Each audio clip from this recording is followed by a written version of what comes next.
बिस्मिल्लाहिर्रहमानिर्रहीम। Dear students, आज जो टॉपिक हम डिस्कस करने जा रहे हैं फर्स्ट ईयर केमिस्ट्री का चैप्टर केमिकल काइनेटिक्स और उसका टॉपिक है order of reaction and rate law. तो पहले हम रेट लॉ के बारे में पढ़ेंगे, उसके बाद ऑर्डर ऑफ रिएक्शन के बारे में पढ़ेंगे। देखिए रेट लॉ क्या चीज़ है। एक एग्जांपल में यहाँ पे लिखता हूँ, लेट्स से हम कह रहे हैं कि ये एक रिएक्टेंट ए है और ये कन्वर्ट हो रहा है प्रोडक्ट बी में। तो किसी भी रिएक्शन का जो रेट होता है, जो स्पीड होती है, वो डायरेक्टली प्रोपोर्शनल होती है कंसंट्रेशन ऑफ इट्स रिएक्टेंट्स। जिस तरह देखें, ये जो हमारे पास रेट है ये डायरेक्टली प्रोपोर्शनल होगा कंसंट्रेशन ऑफ ए। कि रिएक्टेंट की कंसंट्रेशन ज्यादा होगी तो रेट भी ज्यादा होगा, और अगर रिएक्टेंट की कंसंट्रेशन कम है तो स्पीड भी कम होगी। तो स्टूडेंट इसको डिफाइन किस तरह से करेंगे कि rate of a chemical reaction, rate of a chemical reaction is directly proportional to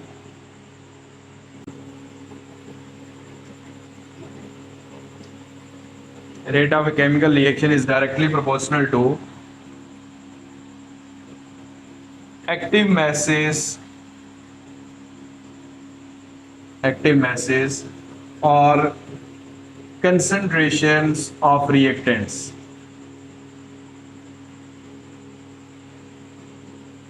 concentration of reactants, और ये बेसिकली स्टेटमेंट है लॉ ऑफ मास एक्शन की। तो स्टूडेंट देखें, किसी भी रिएक्शन का जो रेट है उसके रिएक्टेंट की कंसंट्रेशन के डायरेक्टली प्रोपोर्शनल है, और उसमें जो पावर एक्सपोनेंट ऐड करते हैं वो, या जो मोल्स होते हैं वो बेसिकली एक्सपोनेंट हो जाते हैं, पावर में चले जाते हैं अगर वो रेट डिटरमाइनिंग स्टेप है। तो इसके बारे में हम डिटेल में पढ़ेंगे। अब स्टूडेंट ये जो हमारे पास एक्सप्रेशन है जिसमें हम प्रोपोर्शनलिटी की कांस्टेंट की जगह रेट कांस्टेंट के लगाते हैं और फिर कंसंट्रेशन ऑफ रिएक्टेंट ए। अब स्टूडेंट ये जो हमारे पास एक एक्सप्रेशन आ रहा है, इस एक्सप्रेशन को हम कहते हैं it is called rate law. इसको रेट लॉ भी कहते हैं, या फिर इसी का एक दूसरा नाम है it is also called rate equation. ठीक है, इसको रेट लॉ भी कह सकते हैं या फिर आप इसको रेट इक्वेशन भी कह सकते हैं। अब स्टूडेंट एक और पॉइंट यहाँ पे कि जिस तरह आपको पता है कि स्टार्ट में रिएक्टेंट की कंसंट्रेशन बहुत ज़्यादा होती है तो फिर रेट भी ज़्यादा होगा, लेकिन जैसे जैसे टाइम गुजरेगा तो देखें ग्राफ है रिएक्टेंट की कंसंट्रेशन क्या हो रही है, कम, तो रेट भी कम होता जाएगा, यानी रेट का कंसंट्रेशन के साथ डायरेक्ट रिलेशन है। तो हम ये लिख सकते हैं कि rate of reaction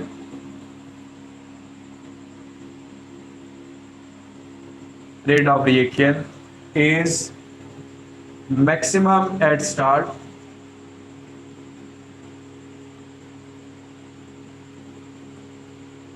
but decreases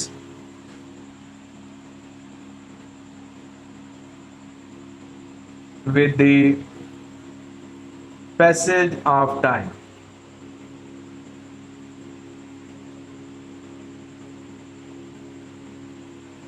ये देखें, किसी भी रिएक्शन का जो रेट है स्टार्ट में ज्यादा होता है लेकिन आहिस्ता आहिस्ता डिक्रीज होता है। स्टूडेंट रेट लॉ के साथ एक पार्ट है, ये जो के लिखा हुआ है इसको रेट कांस्टेंट कहते हैं। ये यहाँ पे मैं लिख देता हूँ कि रेट कांस्टेंट क्या चीज होती है। देखें, अगर लेट्स से जो रेट लिखा हुआ है it is equal to rate constant and concentration of a. Student अगर हम सपोज करें कि जो कंसंट्रेशन ऑफ रिएक्टेंट्स है it is equal to unity, यानी 1 मोलर है। ठीक है, अगर ये 1 मोलर है और ए बी सी डी जितने मर्जी रिएक्टेंट है, अगर कंसंट्रेशन 1 मोलर है तो इसके मीनिंग है कि जो रेट ऑफ रिएक्शन है, अगर यहाँ पे आप 1 पुट करते हैं तो रेट कांस्टेंट और फिर 1, तो 1 से मल्टीप्लाई हो गए तो ये रेट कांस्टेंट इसी तरह आ जाएगा। तो इसके मीनिंग है कि जब molar concentration of reactants they are equal to unity, तब आप रेट ऑफ रिएक्शन को ही क्या कह सकते हैं, rate constant.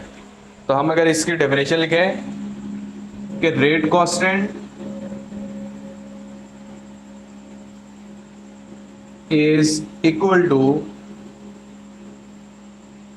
Unit is equal to rate constant is equal to rate of reaction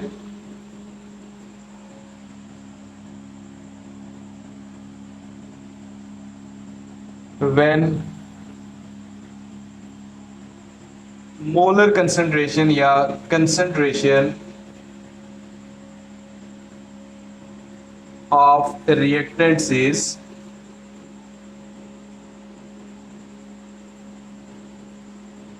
unity.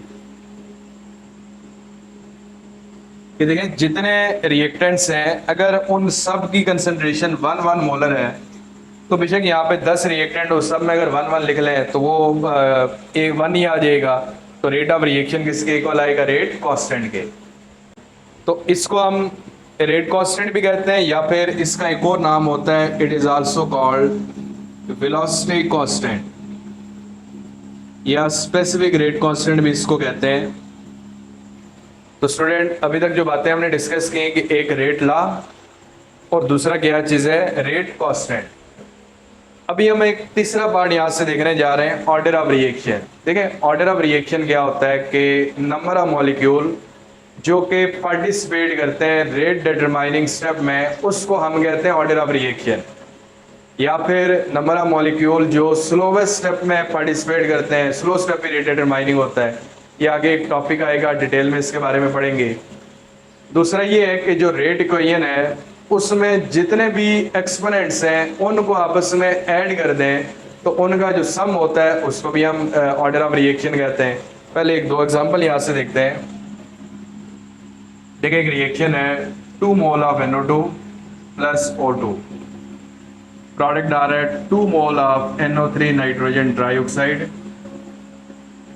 Student इस रिएक्शन का जो रेट है it is equal to rate constant, concentration of NO2 power इसकी आती है 2, फिर कंसंट्रेशन ऑफ O2 पावर इसकी है 1।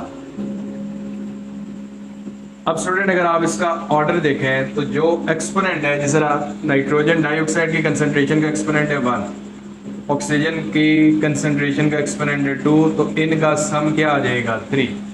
तो इसके मीनिंग है रिएक्शन कौन सा है, थर्ड ऑर्डर है।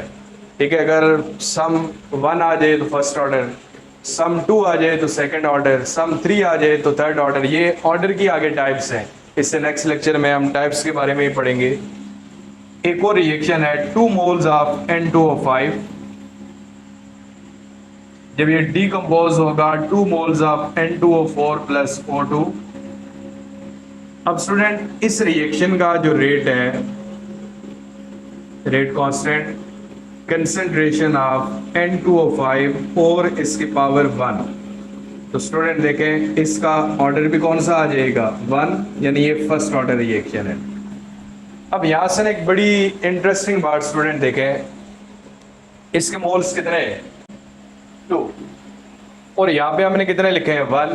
तो देखें एक बात आपने याद रखनी है कि जो रेट इक्वेशन है कभी भी आप रिएक्शन या बैलेंस केमिकल इक्वेशन को देख के नहीं लिखते, ये हमेशा एक्सपेरिमेंट से फाइंड आउट होती है।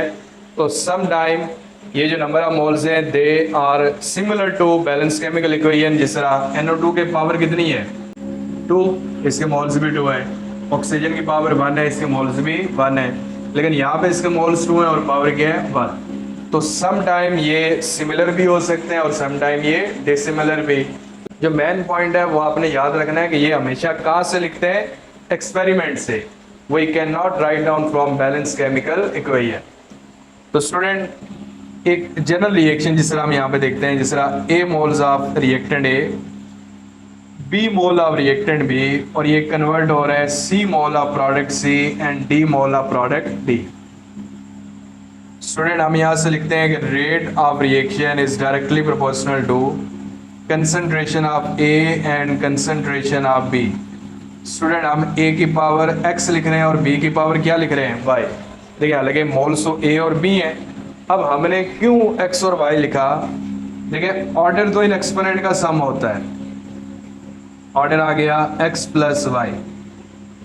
अब देखें यहां पर एक पॉइंट लिखने लगे हैं कि x plus y it may be equal to a plus B.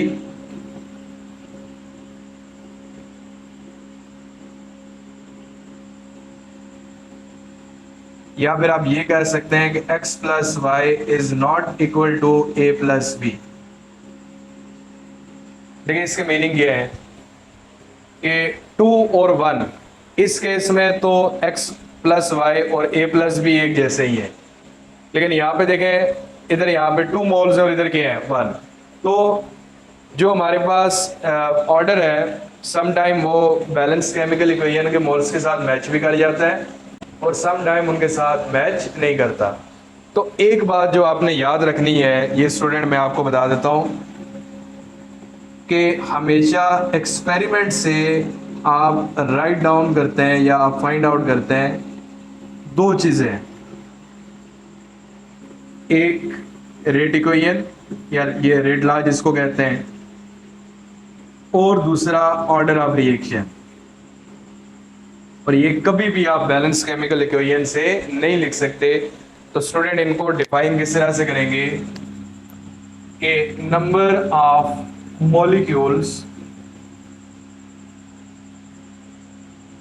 Participating in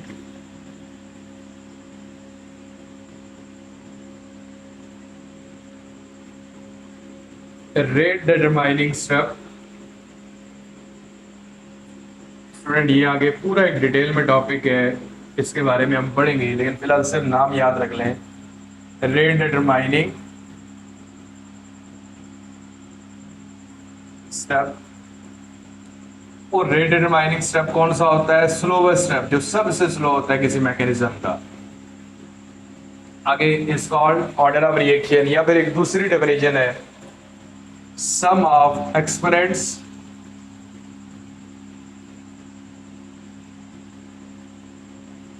और एक्सपोनेंट कौन से हैं? जिस तरह NO2 का एक्सपोनेंट क्या है 2, O2 का एक्सपोनेंट कौन सा है 1। तो इनका जो सम है sum of exponent to which molar कंसेंट्रेशंस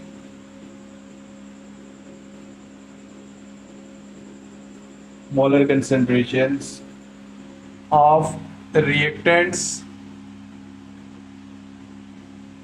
are raised in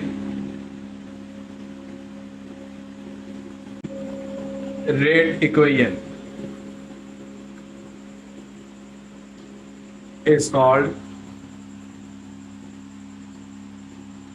order of reaction।